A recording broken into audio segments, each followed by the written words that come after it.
아, 우리 집일 도와주시는 아주머니세요. 성공한 아들의 펜트하우스 파티 날. 아들은 친어머니를 친구들에게 가정부라고 소개했습니다. 거기 와인잔이나 좀 닦으세요. 분위기 깨지 말고. 아들의 멸시에 어머니는 조용히 앞치마를 벗었습니다. 그리고 단 한 통의 전화로 아들의 모든 것을 박탈했습니다. 이 집 회사 복지가 아니라 내 집이다. 그리고 너는 오늘부로 해고야. 가장 높은 곳에서 가장 낮은 곳으로 추락한 아들의 비명소리가 펜트하우스에 울려 퍼집니다.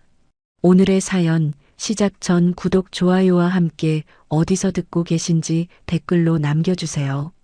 반갑게 인사드리고 싶어요. 사연 시작합니다. 새벽부터 가마솥 앞에서 꼬박 사흘을 지켰습니다.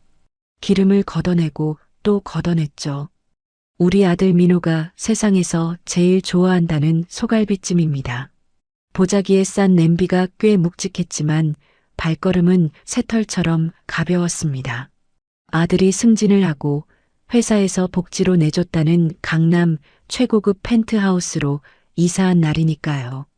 사실 그 집 회사 복지가 아니라 제가 몰래 사준 겁니다. 하지만 아들은 꿈에도 모르겠죠. 엘리베이터 거울에 비친 제 모습을 한번 매만지고 초인종을 눌렀습니다. 딩동. 경쾌한 벨소리가 울리고 잠시 후 문이 열렸습니다. 누구세요? 아들 민호가 문을 열며 얼굴을 내밀었습니다. 그런데 저를 보는 아들의 표정이 순식간에 일그러졌습니다.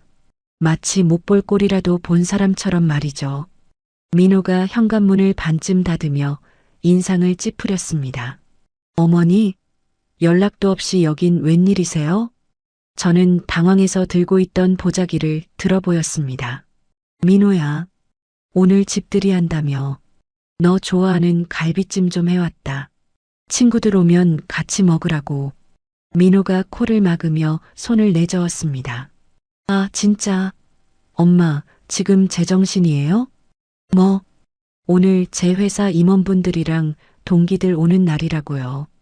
아주 중요한 자리란 말이에요. 근데 이런 궁상맞은 냄새 풍기면서 오시면 어떡해요? 가슴 한구석이 쿵 내려앉았습니다. 그래도 엄마가 정성껏 해온 건데. 민호는 제 말이 끝나기도 전에 제 팔을 잡아 끌었습니다. 됐고요. 일단 들어오지 마세요. 냄새 배니까. 민호야, 저쪽 화물용 승강기 있죠? 거기로 돌아오세요. 뒷문 열어놓을 테니까. 눈앞에서 쾅 하고 현관문이 닫혔습니다. 저는 차가운 복도에 멍하니 서 있었습니다. 손에 들린 갈비찜 냄비가 갑자기 1000kg은 되는 것처럼 무겁게 느껴졌습니다. 화물용 승강기를 타고 뒷베란다 쪽으로 갔습니다. 뒷문이 살짝 열려 있더군요. 조심스럽게 부엌으로 들어서자마자 민호가 저를 기다리고 있었습니다. 민호는 제 옷차림을 위아래로 훑어보며 한숨을 푹 쉬었습니다. 아, 옷꼬라지가 이게 뭐예요? 시장 바닥도 아니고 일하다가 급하게 오느라고. 어머니, 부탁 하나만 할게요. 민호가 제 두 손을 잡았습니다. 따뜻한 눈빛인가 싶어 쳐다봤지만 그 눈에는 냉기만 가득했습니다. 오늘 손님들 앞에서 저 아는 척하지 마세요. 그게 무슨 소리냐? 그냥 오늘 하루만 입주 도우미인 척하시라고요. 엄마라고 하지 말고. 숨이 턱 막혀왔습니다. 도우미, 지금 나보고 식모 노릇을 하라는 거냐?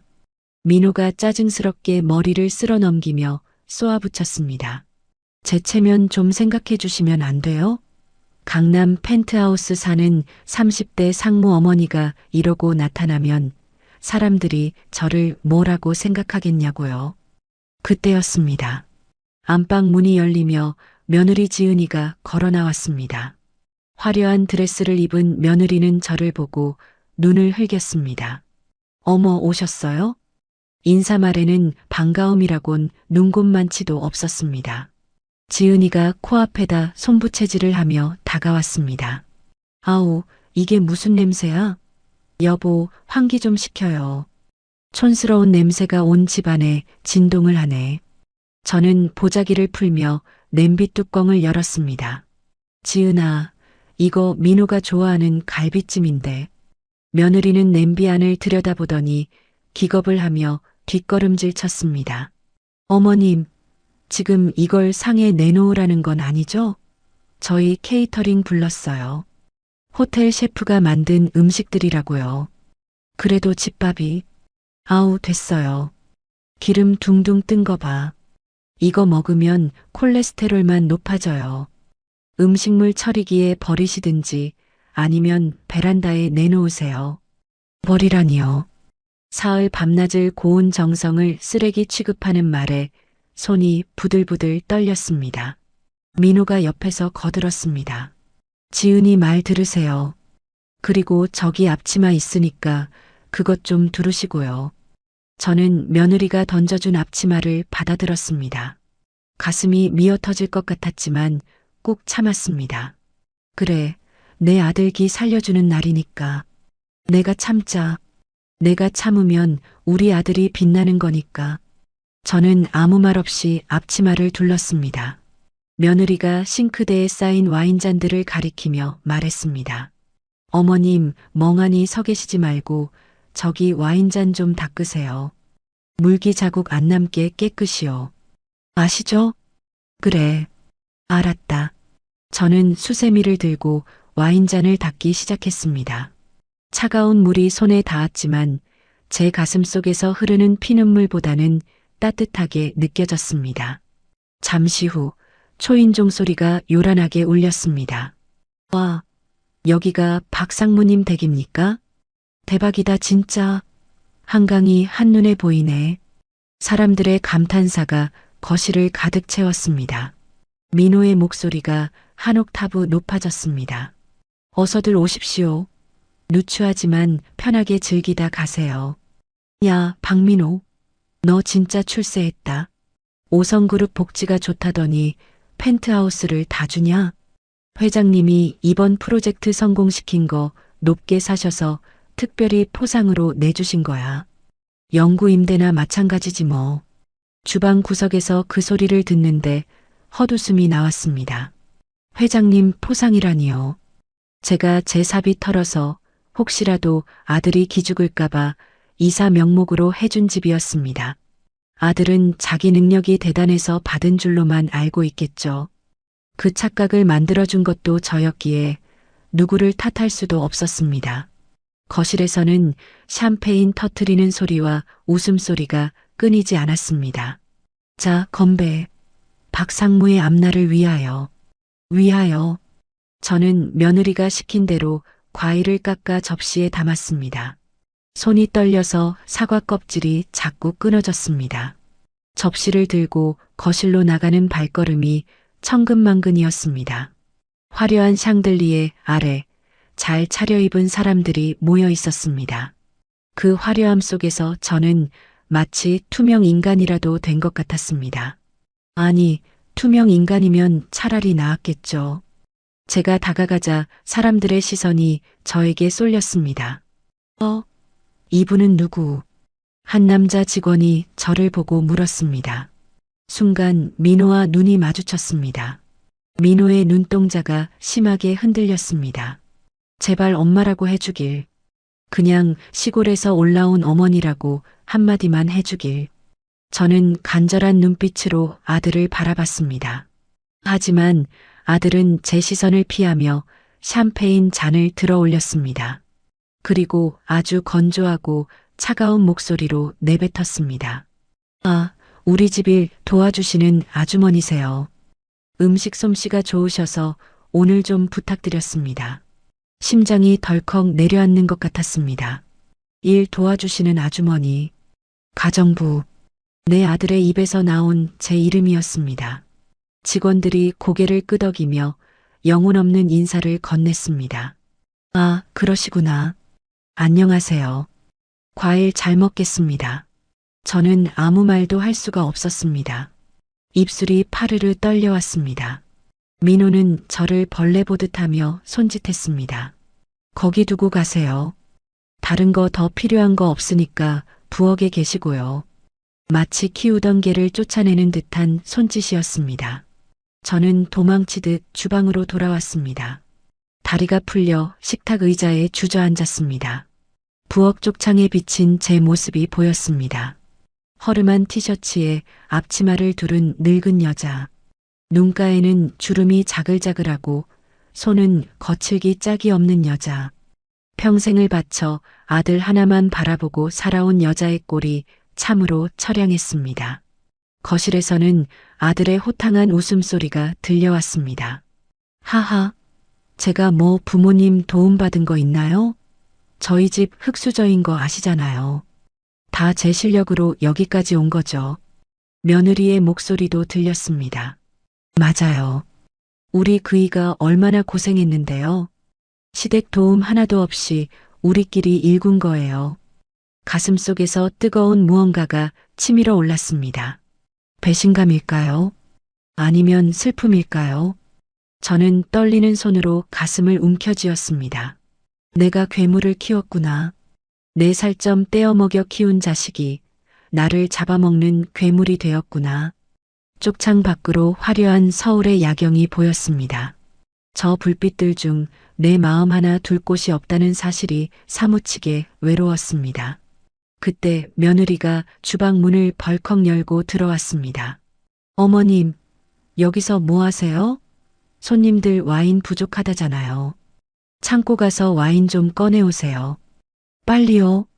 지은이는 저를 노려보며 소리쳤습니다. 그 눈빛에는 시어머니에 대한 존경심은커녕 인간에 대한 기본적인 예의조차 없었습니다. 저는 천천히 자리에서 일어났습니다.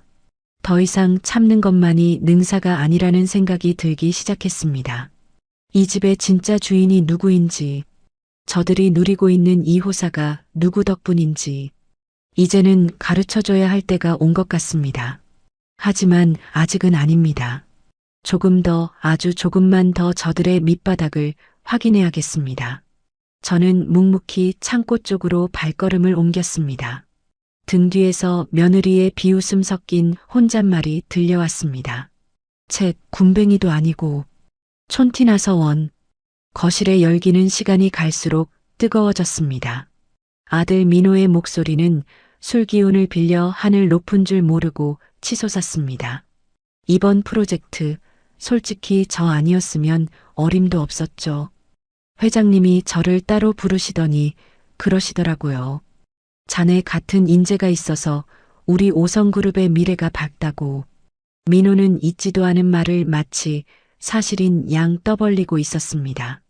회장인 제가 민호를 따로 불러 칭찬한 적은 단 한 번도 없었으니까요. 오히려 실적 부진으로 임원회의에서 질타했던 기억만 선명했습니다. 아들의 저 당당한 허풍을 듣고 있자니 얼굴이 화끈거렸습니다. 손님들의 물잔이 빈 것 같아 조용히 물병을 들고 다가갔습니다. 최대한 눈에 띄지 않으려 허리를 숙였습니다. 하지만 며느리 지은이의 눈은 매서웠습니다. 제가 가까이 가자 지은이는 기겁을 하며 몸을 뒤로 뺐습니다. 마치 오물이라도 피하는 듯한 몸짓이었습니다. 아우, 깜짝이야. 지은이는 콧잔등을 찌푸리며 핸드백에서 휴대용 소독제를 꺼냈습니다. 칙! 제 쪽을 향해 소독제를 뿌리는 소리가 뱀 혓바닥 소리처럼 날카롭게 들렸습니다. 알코올 냄새가 코를 찔렀습니다. 아줌마 냄새가 너무 심해서 머리가 아플 지경이에요. 안 씻고 다니세요? 손님들 앞에서 대놓고 면박을 주는 며느리의 말에 숨이 턱 막혔습니다. 미안하다. 일하다 와서. 됐고요. 물 따르지 말고 저리 가세요. 비위 상하니까. 지은이는 손을 휘휘 내저으며 저를 쫓아냈습니다. 그때였습니다. 쨍그랑 날카로운 파열음과 함께 와인잔이 바닥에 나뒹굴었습니다. 지은이가 발을 꼬고 앉다가 테이블을 친 것이었습니다. 붉은 와인이 하얀 대리석 바닥으로 피처럼 번져나갔습니다. 어머, 내 옷. 지은이는 자신의 치마부터 살피며 비명을 질렀습니다. 저는 반사적으로 행주를 들고 바닥에 무릎을 꿇었습니다. 다친 데는 없냐? 가만히 있어라. 내가 치우마. 바닥에 엎드려 와인을 닦아내는데 지은이의 뾰족한 구두굽이 제 손등을 툭 쳤습니다. 아줌마, 눈을 어디다 두고 다니길래 잔을 깨게 만들어요? 뭐, 아줌마가 얼쩡거려서 놀라가지고 깬 거잖아요. 적반하장도 유분수지, 며느리는 모든 잘못을 제게 뒤집어 씌웠습니다. 민호가 소란스러운 소리에 달려왔습니다. 무슨 일이야? 여보, 이 아줌마가 나 놀래켜서 와인 쏟았어. 어떻게? 민호의 시선은 엎드려 있는 저나 깨진 유리 조각이 아니라 바닥의 카펫을 향했습니다. 야, 이거 페르시아산 카펫이야. 얼마짜린 줄 알아? 민호가 버럭 소리를 질렀습니다. 아, 진짜 도움이라곤 하나도 안 되네. 이거 얼룩지면 당신 일당으로도 감당 못해. 알아? 아들은 제 손등에 박힌 유리 조각은 보이지도 않는 모양이었습니다. 오로지 카펫값 걱정뿐이었습니다. 저는 입술을 꽉 깨물며 묵묵히 유리 조각을 주었습니다. 손끝에서 피가 배어 나왔지만 아픔조차 느껴지지 않았습니다. 그때 한 손님이 분위기를 바꾸려는 듯 물었습니다. 박상무, 그나저나 이 집 명의는 정확히 누구로 되어 있는 거야? 회사 복지라고는 해도 등기상 소유주가 있을 거 아냐? 저는 닦던 손을 멈추고 귀를 기울였습니다. 민호가 헛기침을 몇 번 하더니 태연하게 대답했습니다. 아, 당연히 회사법인 명의지. 하지만 회장님이 특별히 영구임대 보증각서를 써주셨어. 내가 이 회사에 있는 한, 아니 퇴직해서도 평생 살아도 된다고 말이야. 사실상 내 집이나 다름없지. 기가 막혀서 말이 안 나왔습니다. 보증각서라니요. 그런 건 존재하지도 않았습니다. 단지 제가 아들 기죽지 말라고 비서실장을 시켜 몰래 내어준 제 개인 소유의 집일 뿐이었습니다. 아들이 말하는 그 회사가 바로 바닥에서 유리 조각이나 줍고 있는 이 애미가 피땀 흘려 세운 오성그룹이라는 사실을 저놈은 까맣게 모르고 있었습니다. 지금 당장이라도 소리치고 싶었습니다. 이 집 주인은 나라고. 네가 누리는 그 모든 것이 다 내 덕분이라고. 하지만 참았습니다. 아직은 때가 아니었으니까요. 술잔이 몇 번 더 돌자 아들의 혀는 더욱 풀렸습니다. 화제는 자연스럽게 부모님 이야기로 넘어갔습니다. 박상무는 부모님한테 효도 많이 해야겠어. 이렇게 성공했으니. 친구의 말에 민호가 손사래를 쳤습니다. 효도? 야, 말도 마라. 우리 어머니? 진짜 무식하고 말도 안 통하는 시골 노인네야. 가슴에 대못이 박히는 것 같았습니다. 어릴 때부터 내가 얼마나 쪽팔렸는지 아냐? 시장 바닥에서 생선 비린내 풍기면서 장사하는 게 창피해서 학교에 오지도 못하게 했어. 글자도 겨우 읽으시는 분이라 대화 수준이 안 맞아. 솔직히 말해서 내 인생의 5점이지 5점. 아들은 킬킬거리며 제 흉을 안주 삼아 씹어댔습니다.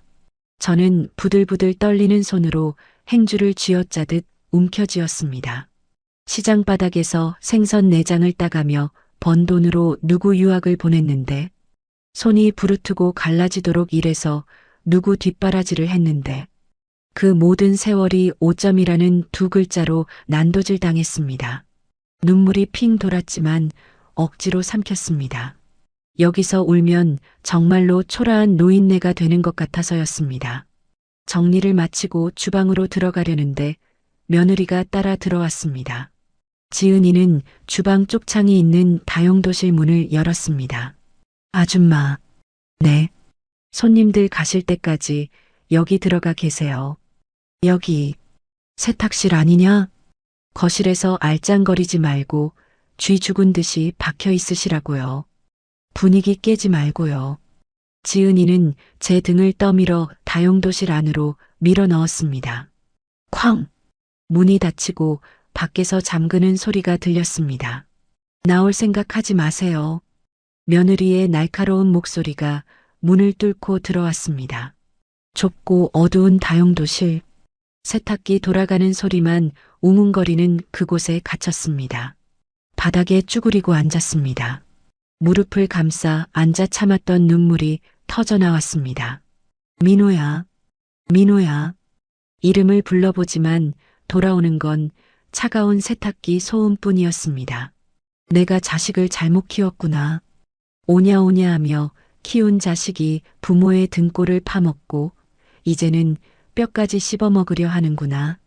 슬픔은 점점 분노로 바뀌어 갔습니다. 눈물이 마른 자리에는 서늘한 도끼가 차올랐습니다. 더 이상은 안 된다. 이대로 두면 내 아들은 영영 구제불능인 페르나가 될 것이다.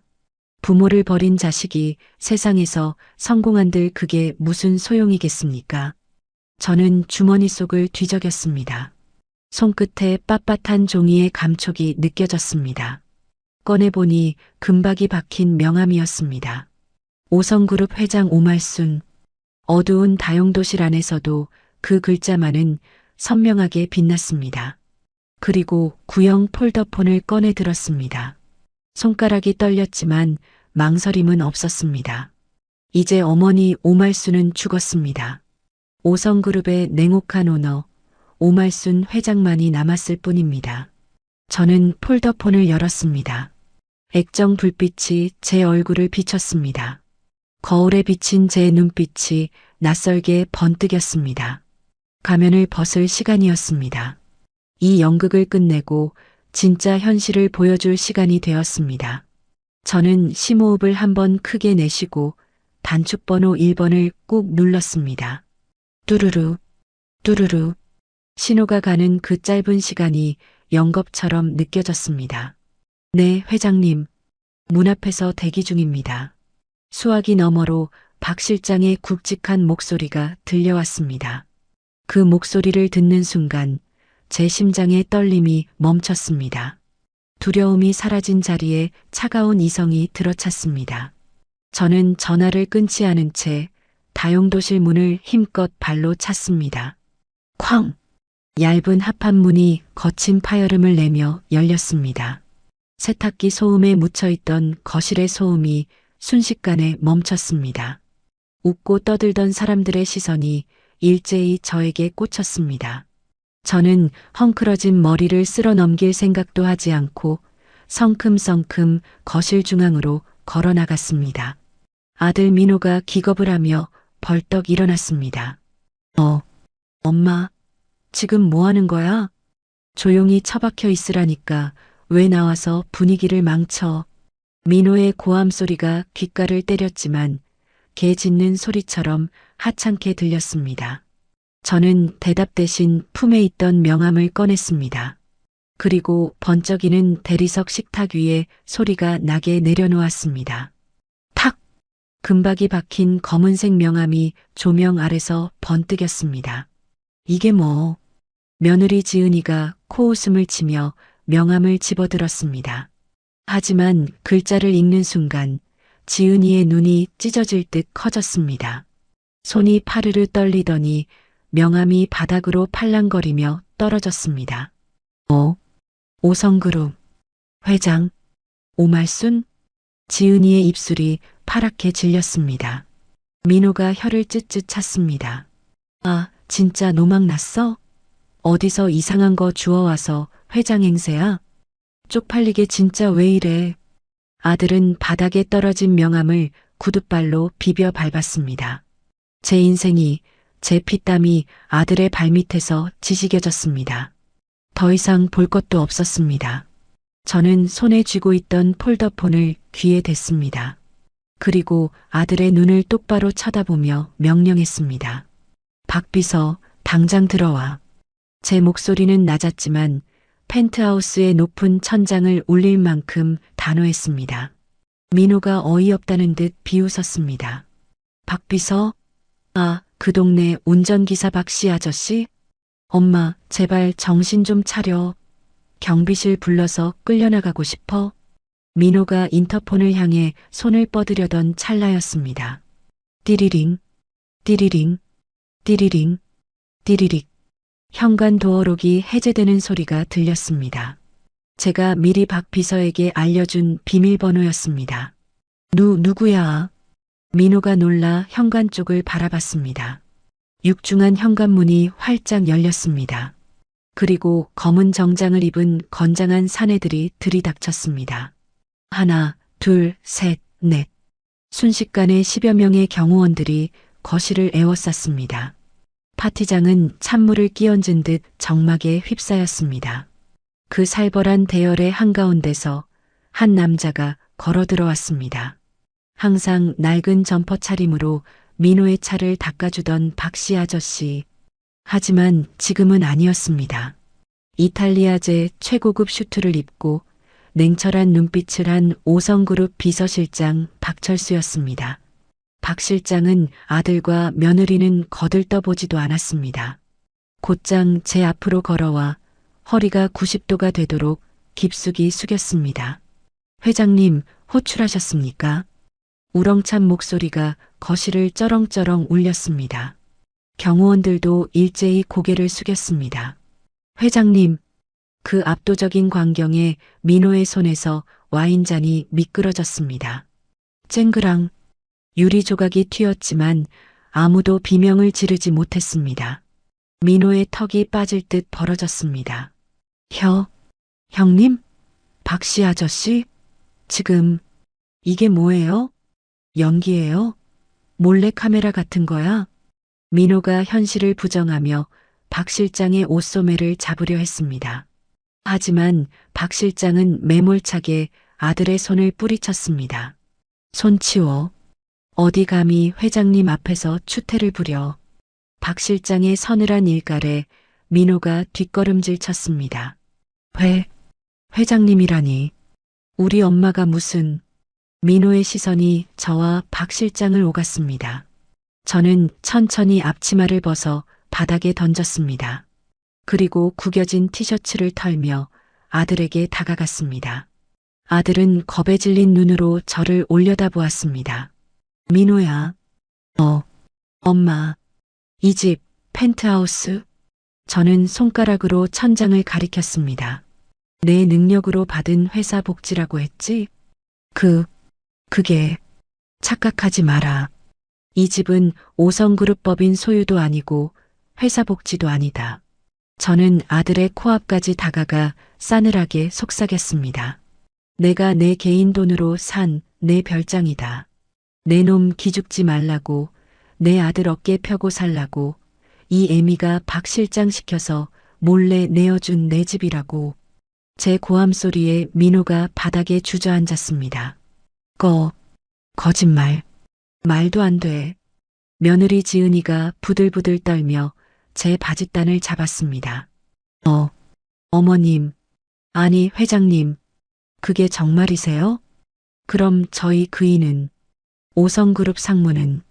저는 며느리의 손을 발로 툭 쳐서 떼어냈습니다. 그것도 내가 만든 거다. 실적? 능력? 웃기지 마라.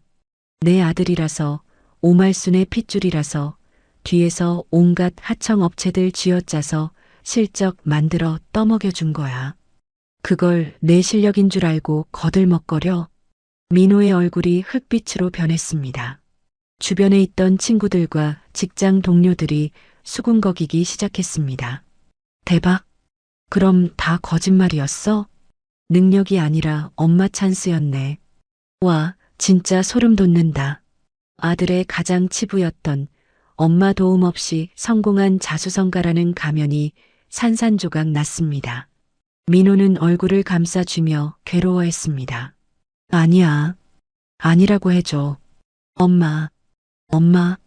저는 헛웃음을 흘렸습니다. 아까는 나보고 냄새나는 노인네라며, 입주 도움이라며, 이제 와서 엄마 소리가 나오냐? 아니, 그건 손님들이 있으니까. 변명조차 비겁하기 짝이 없었습니다. 저는 아들을 내려다보며 제 인생에서 가장 잔인하고도 슬픈 선고를 내렸습니다. 박민호. 예. 엄마. 너는 오늘부로 해고다. 네. 5성그룹 상무직에서 파면이다.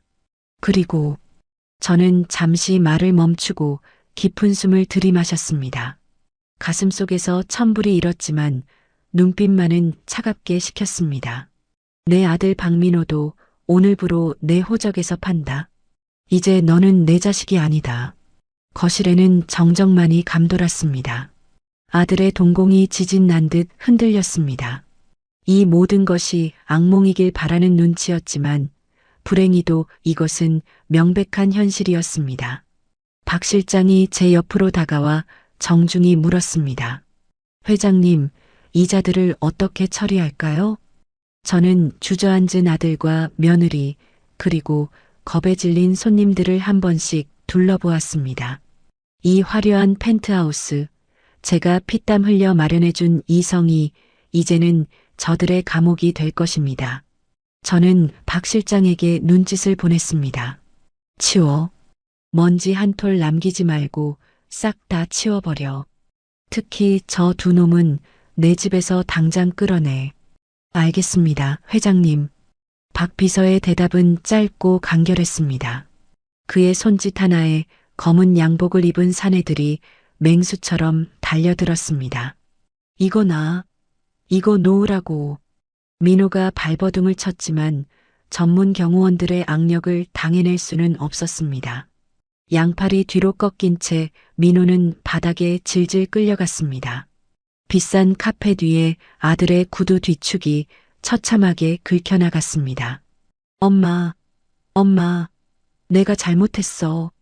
한 번만 봐줘. 엄마. 아들의 비명이 펜트하우스의 높은 천장을 때렸습니다. 하지만 저는 귀를 막지 않았습니다. 저 처절한 비명조차도 제 가슴에 박힌 못을 빼내기에는 역부족이었으니까요. 저는 차갑게 고개를 돌렸습니다. 시끄럽다. 입마가. 박 비서의 지시에 경호원 하나가 아들의 입을 거칠게 틀어막았습니다. 으브. 아들은 짐승 같은 소리를 내며 저를 쳐다봤지만 저는 눈길조차 주지 않았습니다. 옆에서는 며느리 지은이가 악을 쓰고 있었습니다. 아, 내 팔. 이거 나요. 이거 성추행이야. 어머님, 아니 회장님, 저 임신했을지도 모른다고요. 이러시면 안 돼요. 거짓말이었습니다. 불과 며칠 전 친구랑 통화하며 애 생기면 내 인생 끝이다라며 킬킬대던 걸 제가 들었으니까요. 저는 며느리에게 다가가 싸늘하게 일갈했습니다. 거짓말하지 마라. 내 입에서 나오는 말 중에 진실이 있기는 하냐? 지은이는 도끼 어린 눈으로 소리쳤습니다. 그럼 제 가방이라도 챙기게 해줘요. 저거 샤넬 리미티드란 말이에요.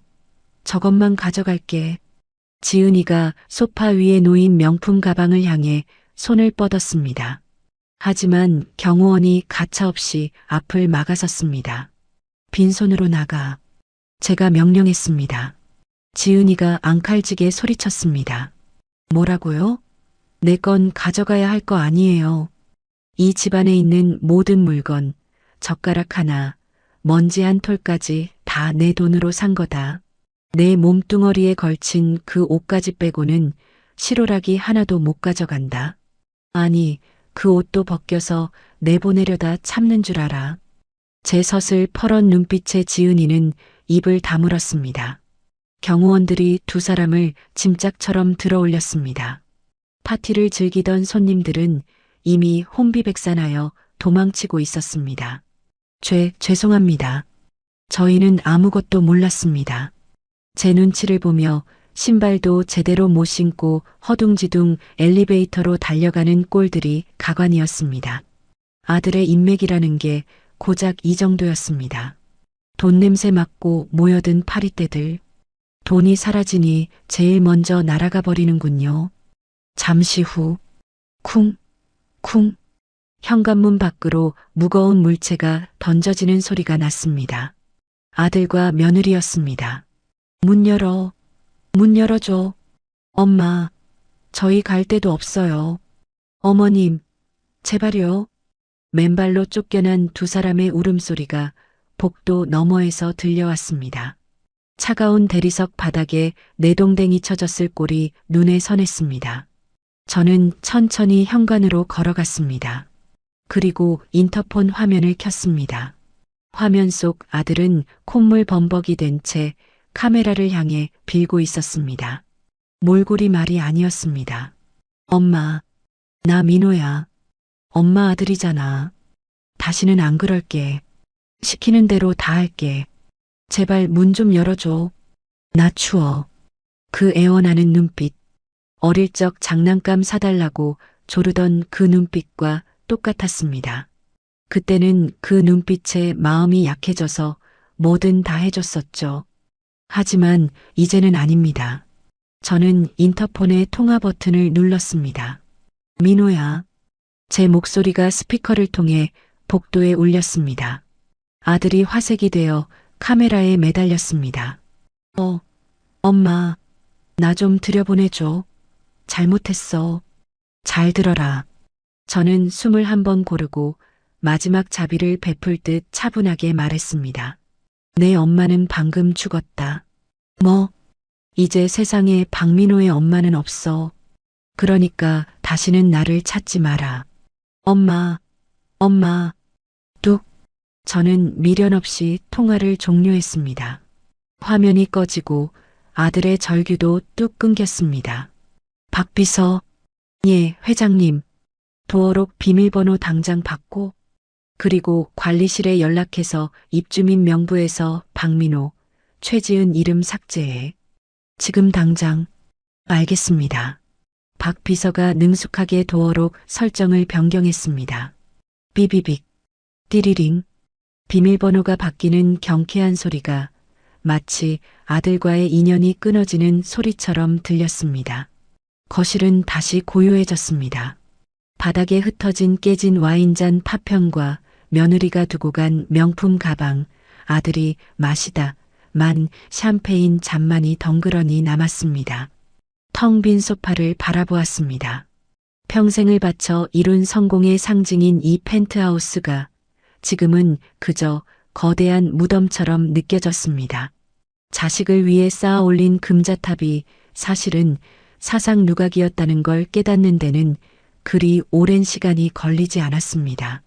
갑자기 다리에 힘이 풀려 휘청거렸습니다. 회장님, 박 비서가 재빨리 다가와 저를 부축했습니다.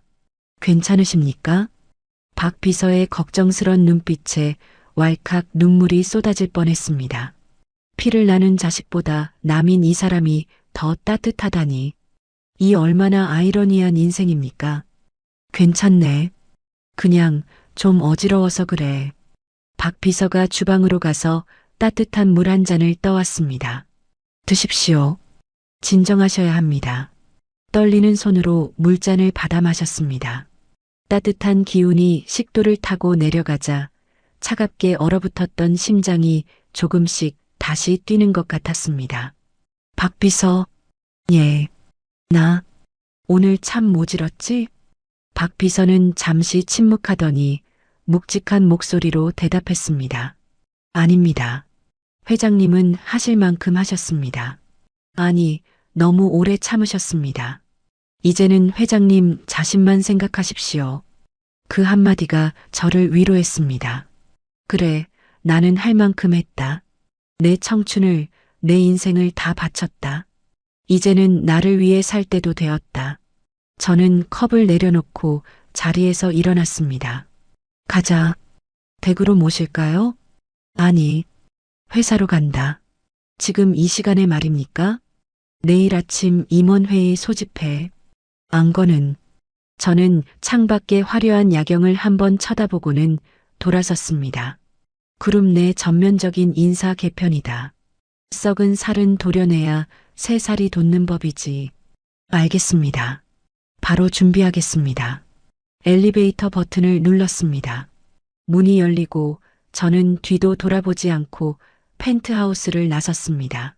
복도에는 아들 부부가 흘리고 간 눈물 자국이 흥건했지만 저는 그것을 밟고 지나갔습니다. 승강기가 내려가는 동안 거울을 보았습니다. 헝클어진 머리를 다시 묶고 구겨진 옷매무새를 다듬었습니다. 거울 속의 여자는 더 이상 시장통 생선 장수도 구박받는 시어머니도 아니었습니다. 오성그룹 회장 오말순. 제 이름 석자가 거울 속에서 또렷하게 빛나고 있었습니다. 엘리베이터 문이 열리고 로비에 찬 공기가 얼굴을 스쳤습니다. 밤 공기가 이토록 상쾌한 줄은 미처 몰랐습니다. 이제 시작입니다. 진짜 내 인생은 바로 지금부터입니다. 다음 날 아침 오성그룹 본사 대회의실 공기는 무거웠습니다. 긴급 임원회의 소집 문자를 받은 임원들이 모두 착석해 있었습니다. 다들 영문을 몰라 수군거리는 분위기였습니다. 갑자기 웬 긴급회의입니까? 회장님이 직접 주재하신다는데 무슨 일이 있는 건지. 저는 회의실 문 밖에서 심호흡을 한번 크게 했습니다. 오늘 저는 지난 30년간 썼던 시장통 할머니라는 가면을 완전히 벗어던질 것입니다. 박 비서가 문을 열었습니다. 회장님 입장하십니다. 저는 또각또각 구두 소리를 내며 회의실로 들어섰습니다. 말끔하게 올린 머리, 몸에 딱 맞는 맞춤 정장. 어제 펜트하우스에서의 초라한 행색은 온데간데 없었습니다. 자리에 앉아있던 임원들이 저를 보고 눈이 휘둥그레졌습니다. 저분은 설마 박상무 어머니? 아니, 회장님이셨어? 몇몇 임원은 너무 놀라 입을 다물지 못했습니다. 그도 그럴 것이 가끔 회사 로비에서 아들에게 반찬통을 전해주던 그 촌스러운 노인네가 바로 저였으니까요. 저는 상석에 앉아 마이크를 잡았습니다. 반갑습니다. 오말순입니다. 제 목소리가 스피커를 타고 회의실에 울려 퍼졌습니다. 다들 놀라신 눈치군요. 시장통에서 생선 비린내 풍기던 할망구가 회장이라니 믿기지 않으시겠죠. 좌중은 쥐 죽은 듯 조용해졌습니다. 제가 그동안 정체를 숨긴 이유는 단 하나였습니다. 내 자식이 내 핏줄이 바닥부터 기어 올라와 진정한 경영자로 성장하길 바랐기 때문입니다. 저는 잠시 말을 멈추고 임원들을 둘러보았습니다. 하지만 제 기대는 처참하게 무너졌습니다. 능력은커녕 인성조차 갖추지 못한 자에게 쥐어준 권력은 흉기일 뿐이었습니다. 그래서 저는 오늘 이 자리에서 오성그룹의 새로운 경영 원칙을 선포합니다. 저는 단호하게 내뱉었습니다. 앞으로 우리 그룹에 혈연이라는 특혜는 없습니다. 능력 없는 자는 그가 내 아들이라 할지라도 아니 내 아들이기에 더 가혹하게 잘려나갈 것입니다. 이 시간부로 박민호 상무의 모든 직위를 해제하고 회사에서 영구 제명합니다. 임원들이 웅성거리기 시작했습니다. 박 상무를요? 정말입니까? 세상에, 아들을 해고하시다니. 그때였습니다. 회의실 대형 모니터에 연결된 1층 로비 CCTV 화면에 소란스러운 광경이 잡혔습니다. 거짓골을 한 남자가 보안 게이트를 뚫으려고 난동을 부리고 있었습니다. 박민호였습니다. 어제 쫓겨난 그 차림 그대로 헝클어진 머리에 넥타이는 풀어 헤쳐져 있었습니다. 비켜. 내가 누군지 알아? 나 오성그룹 상무야. 회장님이 우리 엄마라고. 비키라고. 보안 요원들에게 잡혀 발버둥 치는 꼴이 추하기 그지없었습니다. 임원들이 혀를 차며 화면을 바라보았습니다. 저런. 쯧쯧. 어쩌다 저 지경이 됐나? 저는 자리에서 일어났습니다. 인사팀장. 예, 회장님. 해고 통지서 가져오세요. 지금 당장 도장 찍겠습니다. 아, 알겠습니다. 인사팀장이 떨리는 손으로 서류를 내밀었습니다. 저는 망설임 없이 붉은 인주를 묻혀 해고 란에 도장을 꾹 눌러 찍었습니다. 쾅! 마치 판사봉 소리처럼 아들의 파면이 확정되는 소리였습니다. 법무팀장은 들으세요. 예, 회장님. 박민호가 그동안 쓴 법인 카드 내역 10원 한 장까지 전수 조사하세요. 업무와 관련 없는 지출이 확인되면 전액 환수 조치하고 필요하면 횡령으로 고발하세요. 고발까지 말입니까? 그래도 아드님인데 범죄자에게 아들이 어디 있습니까? 법대로 하세요. 제 서슬 퍼런 지시에 법무팀장이 마른 침을 삼켰습니다. 저는 회의실을 나와 엘리베이터를 타고 1층 로비로 내려갔습니다. 마지막으로 쐐기를 박아야 했습니다. 띵! 엘리베이터 문이 열리자 로비의 소란이 더욱 크게 들렸습니다. 엄마, 엄마. 보안 요원들에게 양팔이 붙들린 민호가 저를 보고 소리쳤습니다. 저는 천천히, 아주 천천히 아들에게 다가갔습니다. 유리 자동문 하나를 사이에 두고 멈춰 섰습니다. 민호가 유리문에 매달려 울부짖었습니다. 엄마, 내가 잘못했어. 한 번만 용서해줘. 나갈 데도 없어. 지은이도 도망갔어. 엄마 나 좀 살려줘. 유리 너머로 보이는 아들의 얼굴은 눈물과 콧물로 범벅이 되어 있었습니다. 어제까지만 해도 펜트하우스에서 샴페인을 터뜨리던 그 오만함은 찾아볼 수 없었습니다. 그저 겁에 질린 어린아이 같았습니다. 마음이 짠하지 않냐고요?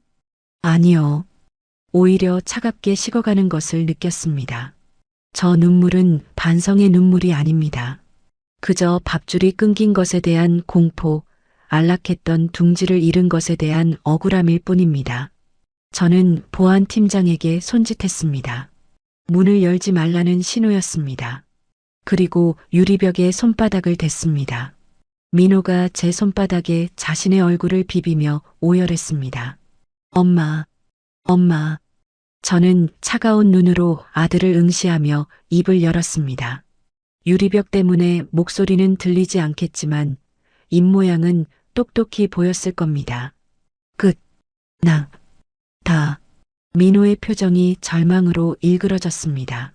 안 돼. 엄마. 안 돼. 저는 미련 없이 등을 돌렸습니다.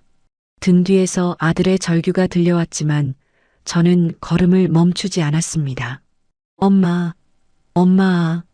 보안 요원들이 아들을 질질 끌고 나가는 모습이 유리에 비쳤습니다. 마치 쓰레기가 치워지듯 그렇게 제 아들은 회사에서 축출되었습니다. 집무실로 돌아온 저는 책상 위에 쌓여있던 서류들을 집어들었습니다. 유언장이었습니다. 제가 죽으면 모든 재산을 아들 박민호에게 상속한다는 내용이 담긴 서류들, 그리고 아들 명의로 이전해 주려 했던 부동산 권리증들. 이 종이 쪼가리들이 뭐라고 내 아들을 괴물로 만들었을까요? 저는 서류들을 묶어서 파쇄기 앞에 섰습니다. 위잉. 기계가 날카로운 소리를 내며 종이를 삼키기 시작했습니다. 잘려나가는 종이와 함께 자식에 대한 미련도 헛된 기대도 산산조각 났습니다. 서류가 국수 가닥처럼 잘려나가는 것을 보며 묘한 쾌감을 느꼈습니다. 이제야 비로소 제가 자유로워지는 기분이었습니다. 똑똑. 박 비서가 들어왔습니다. 회장님, 보고드립니다. 어떻게 됐나? 박민호 씨는 회사 밖으로 쫓겨난 뒤 근처 모텔촌으로 들어갔습니다. 가지고 있는 현금이 얼마 없어서 며칠 버티기 힘들 겁니다. 며느리는 친정으로 도망갔습니다. 이혼 소송 준비 중이라고 합니다. 빠르기도 하군. 돈 떨어지니 바로 갈라서는 꼴이라니. 저는 씁쓸한 웃음을 지었습니다. 박 비서, 예. 사람 참 간사하지. 평생 내 자식이라고 퍼줬는데 정작 내가 힘들 때 곁에 남는 건 핏줄이 아니었어. 저는 창밖을 내려다보았습니다. 수많은 직원이 출근하고 일하고 움직이는 모습이 보였습니다. 저들이야말로 5성그룹을 지탱하는 힘이었습니다. 제 아들놈 호의호식 시키라고 피땀 흘려 일한 게 아니었습니다. 이제야 알겠네. 내가 진짜 지켜야 할 가족이 누구인지. 저는 파쇄된 종이 가루가 수북이 쌓인 통을 비웠습니다. 앞으로 내 남은 인생은 저 직원들과 사회를 위해 쓸 거야. 내 아들 하나 잘 먹고 잘 사는 것보다 그게 훨씬 가치 있는 일이겠지. 훌륭한 생각이십니다, 회장님. 박 비서가 깊이 고개를 숙였습니다. 저는 찻잔을 들고 소파에 깊숙이 몸을 기댔습니다. 몸은 고단했지만 정신은 그 어느 때보다 맑았습니다. 아들을 버리고 얻은 이 평온함. 이것이 죄가 된다면 달게 받겠습니다. 하지만 지금은 이 고요한 아침을 오롯이 즐기고 싶었습니다. 창밖으로 눈부신 햇살이 쏟아져 들어왔습니다. 마치 제 새로운 인생을 축복이라도 하듯이 말입니다. 한 달이라는 시간이 화살처럼 지나갔습니다. 아들을 내치고 회사 경영에만 몰두했습니다. 바쁘게 살면 잊힐 줄 알았습니다. 하지만 밤이 깊어 서재에 홀로 앉으면 가슴 한구석이 뻥 뚫린 듯 시려오는 건 어쩔 수 없더군요. 책상 위에 놓인 결제 서류를 검토하고 있을 때였습니다. 똑똑. 박 비서가 들어왔습니다. 그런데 표정이 심상치 않았습니다. 평소 태산처럼 침착하던 사람인데 안색이 창백했습니다. 무슨 일인가? 회장님, 긴급하게 드릴 말씀이 있습니다. 박민호 씨 문제입니다.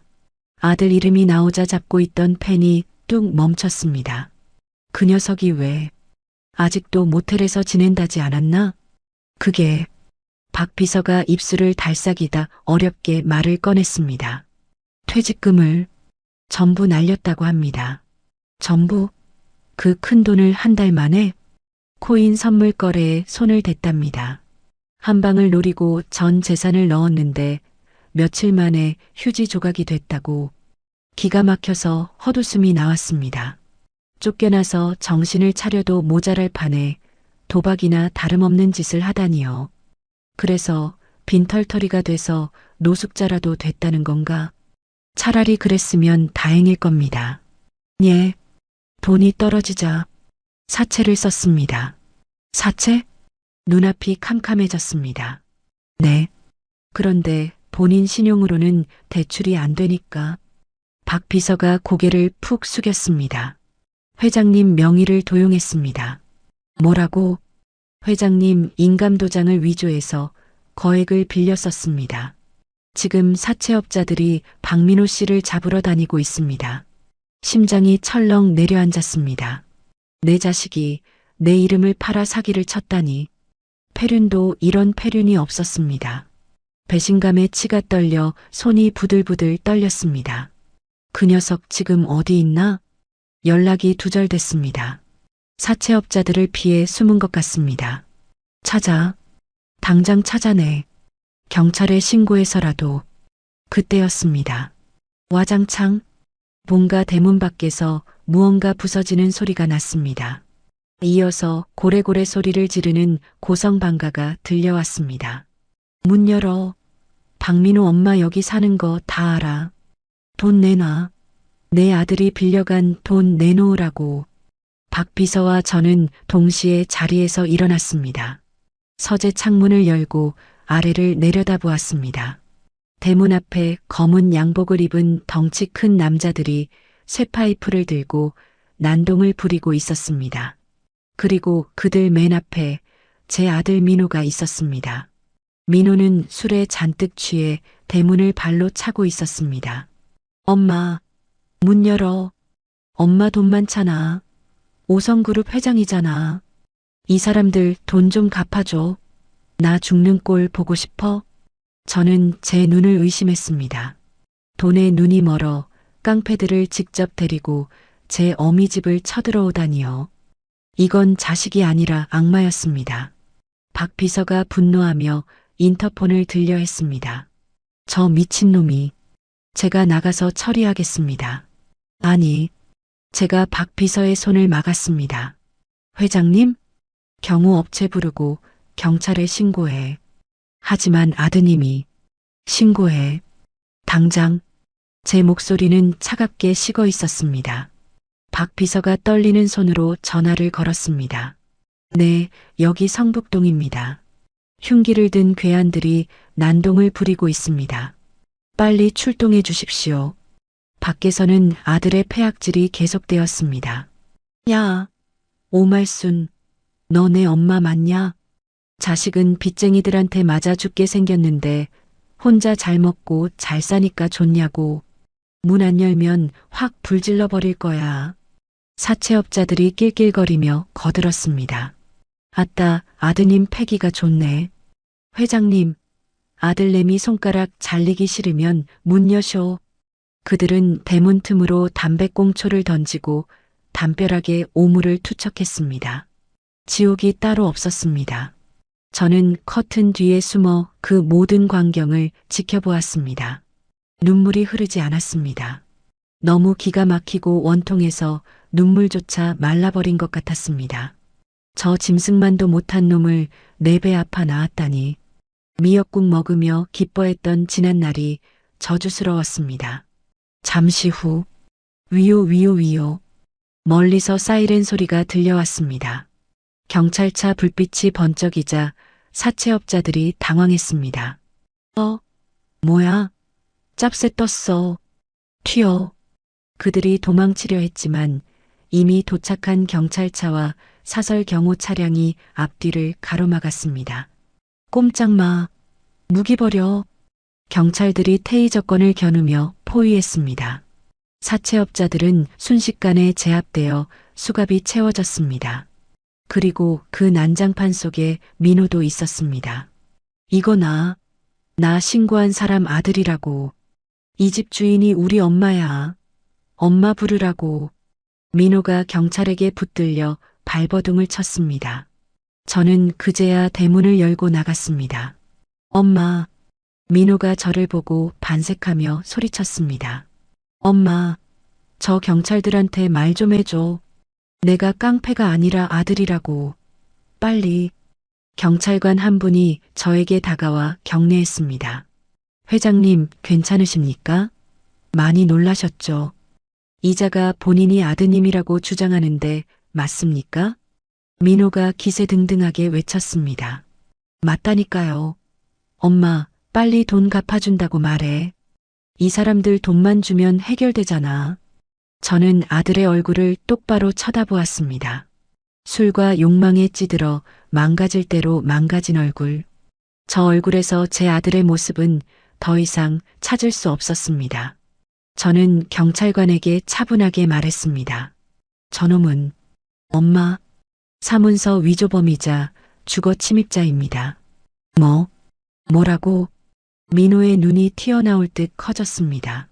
내 인감도장을 훔쳐서 사채를 썼고 깡패들을 사주해 내 집을 부수려 했습니다. 현행범으로 체포해 주십시오. 엄마, 미쳤어?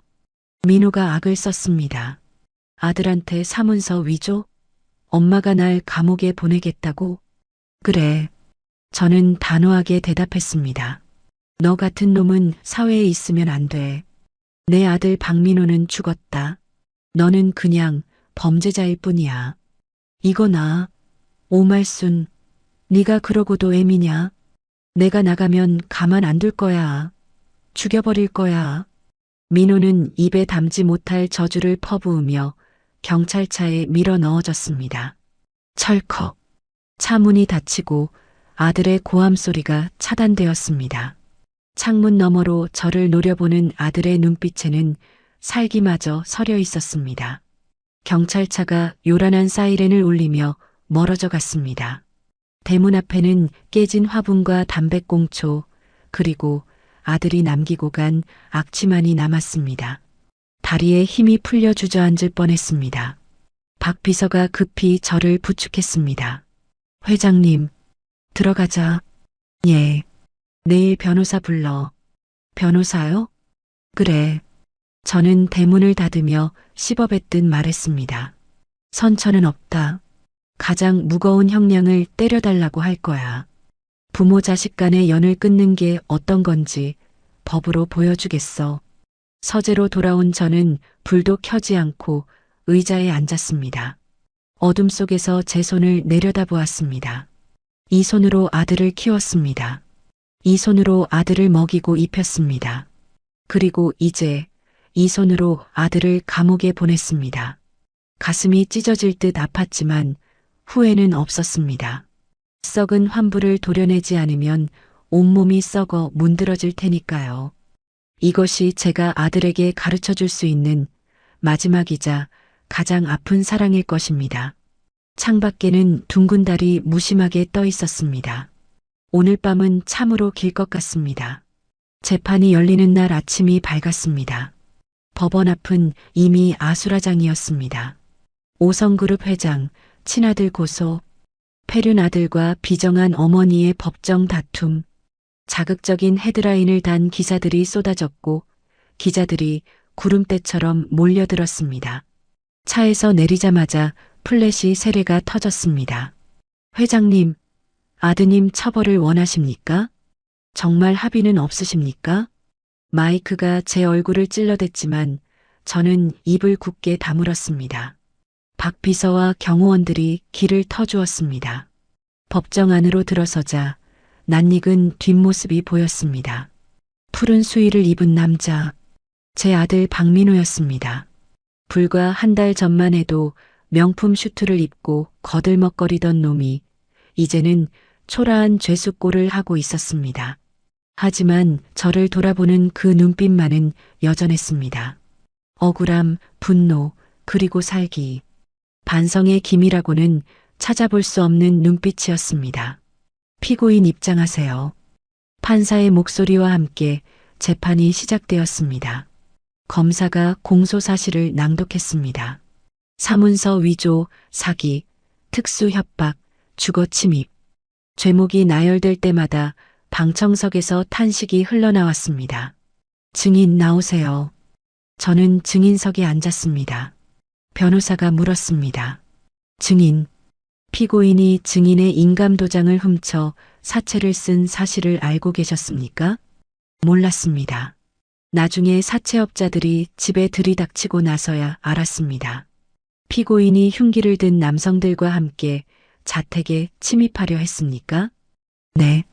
문을 부수고 들어와 저를 위협했습니다. 제가 덤덤하게 사실을 진술하자 피고인석에 있던 민호가 벌떡 일어났습니다. 거짓말이야. 다 거짓말이라고. 판사님, 저 늙은이가 치매에 걸려서 헛소리하는 겁니다. 내가 아들인데 도장을 좀 쓸 수도 있지.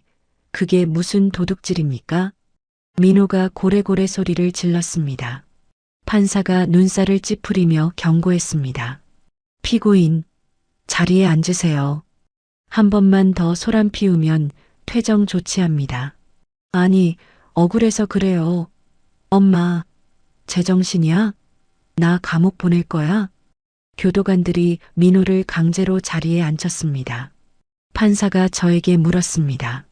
증인, 마지막으로 하고 싶은 말씀 있습니까? 보통 부모님들은 자식의 선처를 호소하시는데요. 법정 안의 모든 눈과 귀가 저에게 쏠렸습니다. 민호도 기대를 품은 눈치였습니다. 설마 진짜 엄마가 나를 감옥에 넣겠어 하는 아니란 믿음이 보였습니다. 저는 마이크를 똑바로 잡고 또렷한 목소리로 말했습니다. 존경하는 재판장님, 저는 피고인의 선처를 원하지 않습니다.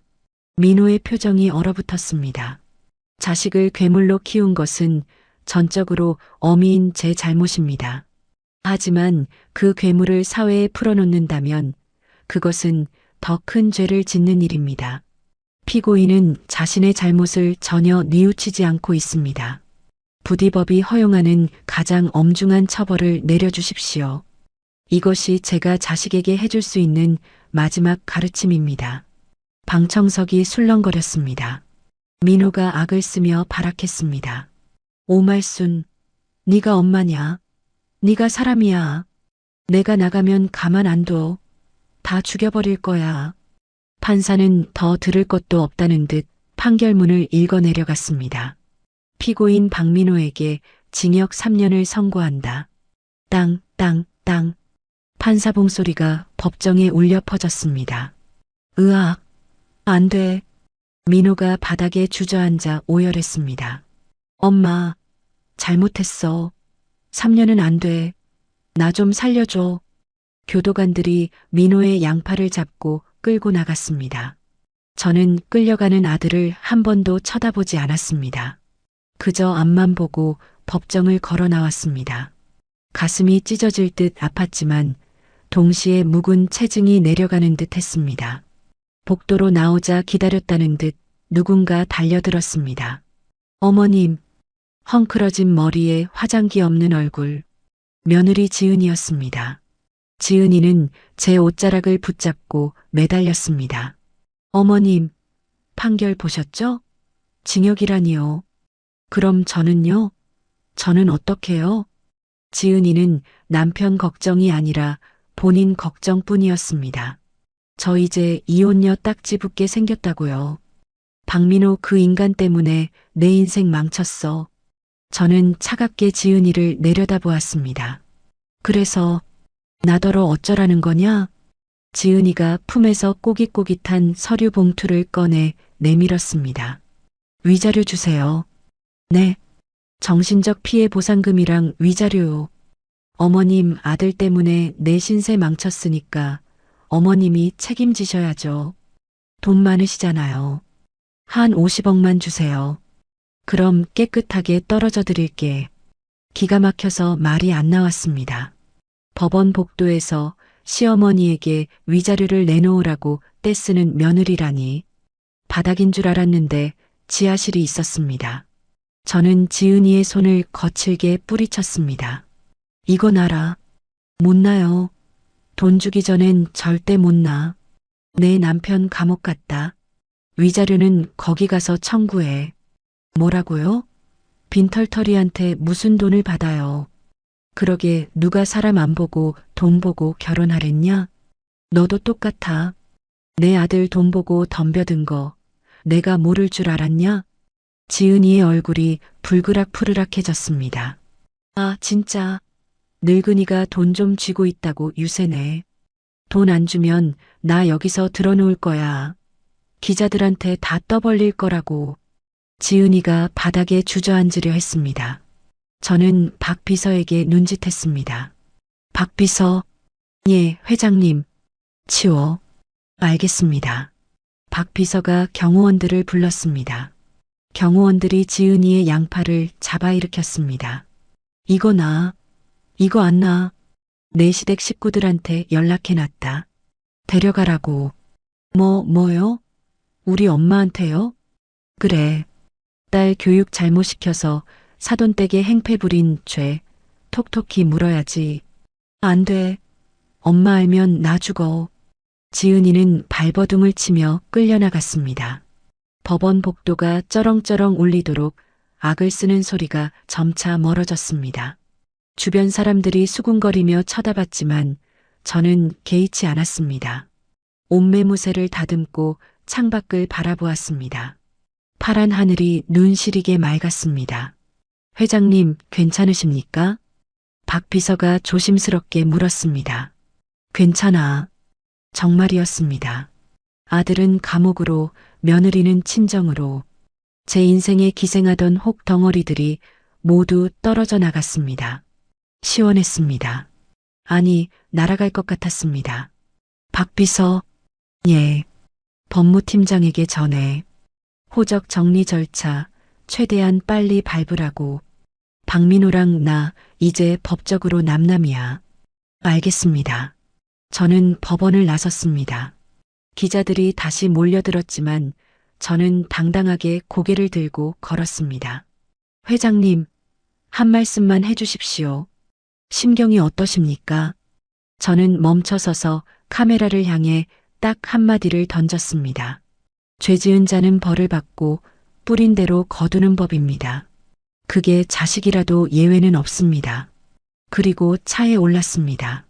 차 문이 닫히고 차단된 공간에 고요함이 찾아왔습니다. 저는 의자에 깊숙이 몸을 기댔습니다.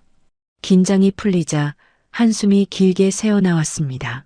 하지만 그것은 슬픔의 한숨이 아니었습니다. 즐기고 즐겼던 핏줄의 족쇄, 그 무거운 쇠사슬을 끊어낸 자만이 쉴 수 있는 해방의 숨소리였습니다. 차창 밖으로 법원 건물이 멀어져 갔습니다. 이제 다시는 저곳에 올 일이 없을 것입니다.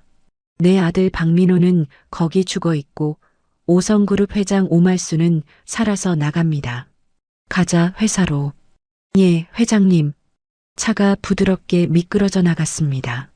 제 남은 인생도 저렇게 막힘없이 달릴 것입니다. 어느새 1년이라는 시간이 훌쩍 지났습니다. 창밖에는 벚꽃이 눈부시게 흩날리고 있었습니다. 오성그룹 창립 30주년 기념식장. 수많은 취재진과 내외빈이 강당을 가득 메웠습니다. 저는 단상 위에 올라 마이크를 잡았습니다. 플래시가 터졌지만 예전 법원 앞에서 느꼈던 그 따가운 눈총과는 달랐습니다. 존경과 감사의 눈빛들이 저를 향해 쏟아지고 있었습니다. 친애하는 임직원 여러분, 그리고 내외 기빈 여러분.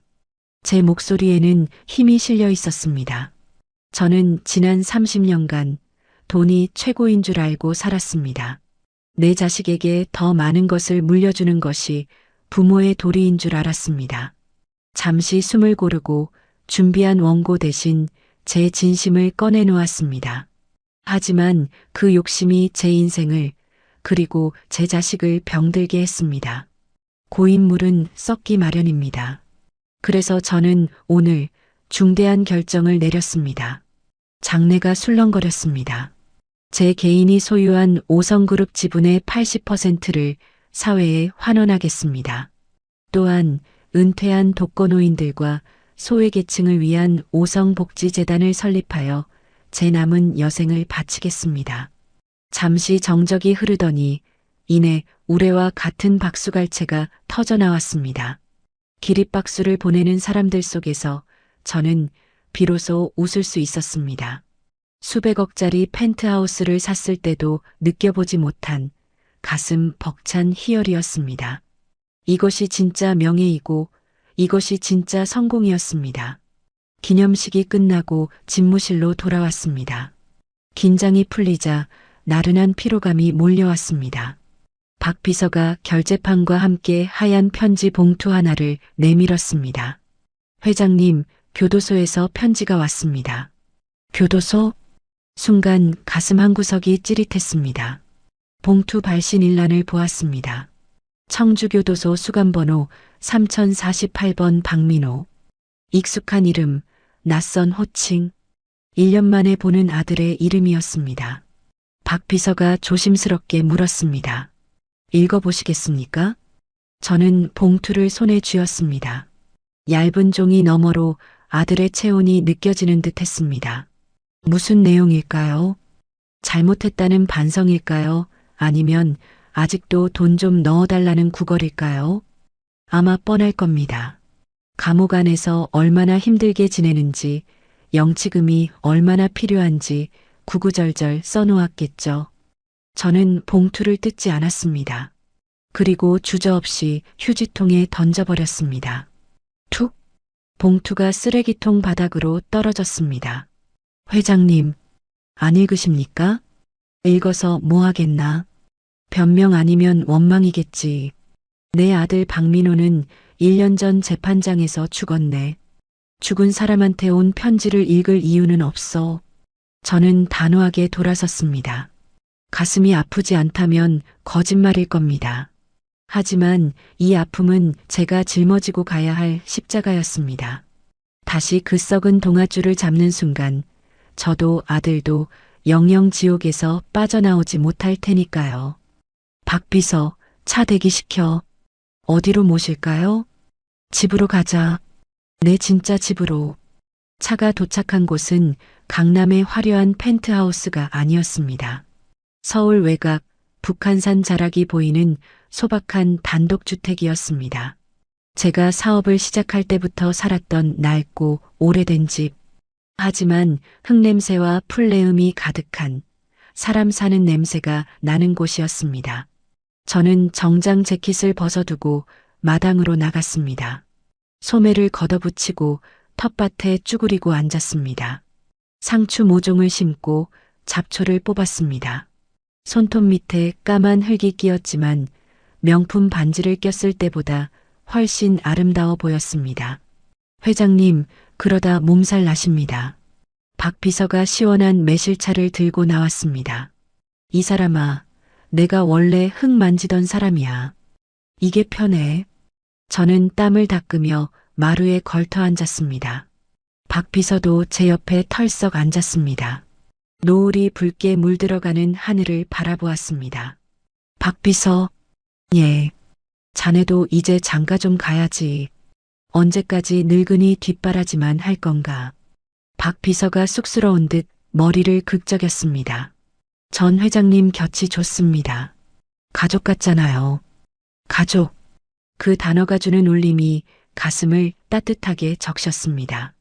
핏줄로 얽힌 가족은 남보다 못하게 되었지만 남이었던 이 사람은 진짜 가족이 되었습니다.